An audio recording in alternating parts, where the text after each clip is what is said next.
4 तास ह्याला डीप फ्रीझरमध्ये ठेवला. जेव्हा अंत्यसंस्कार करण्यासाठी ह्याला बाहेर काढलं, तो अचानक उठून बसला आणि जिवंत झाला. तर हे कसं काय झालं? चला मित्रांनो, मी तुम्हाला सविस्तरपणे सांगतो. हा मुलगा तुम्हाला दिसत आहे, हा मुलगा अपंग आहे व ह्याला चक्कर आल्याने हा घरामध्ये बेशुद्ध पडला. तर ह्याच्या घरच्यांनी ह्याला हॉस्पिटलमध्ये आणलं त्याचा इलाज करण्यासाठी.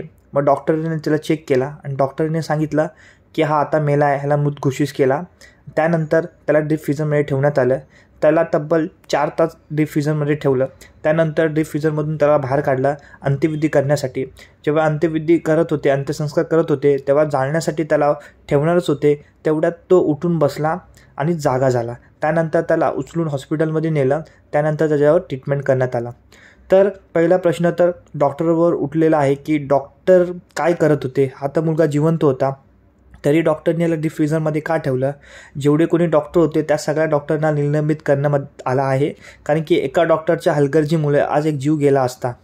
तर मित्रांनो, दुसरा प्रश्न माझ्या मनामध्ये असा पडलेला आहे की 4 तास डीप फ्रीझरमध्ये ह्याला ठेवलं तरी हा जिवंत कसा काय? कारण की तुम्हाला त्यामध्ये डीप फ्रीझरमध्ये ठेवल्यावर आपली जे रक्तवाहिनी असते ते एकदम मंदावते आणि गोठून जातं रक्त. त्यानंतर रक्त सप्लाय झाले नाहीमुळे त्यामुळे ही जीव जाऊ शकतो. तरी हा मुलगा जिवंत होतं. मित्रांनो, हे आपण चमत्कारच बोलू शकतो की हा 4 तास डीप फ्रीझरमध्ये ठेवलं तरी हा जिवंत कसा काय राहिला. आणि मित्रांनो, डॉक्टर बघितलं कशा हलगर्जीपणा करतात. ह्यांच्यामुळं आजकाल डॉक्टरवर विश्वासच राहिला नाही.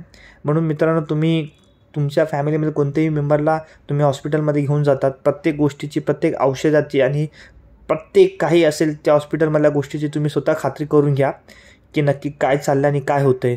तर धन्यवाद मित्रांनो. असेच आपण नवनवीन अपडेट आणत जाऊ. आधी तुम्ही माझ्या व्हिडिओला लाईक करा, शेअर करा, कमेंट करा. आता पुन्हा भेटू.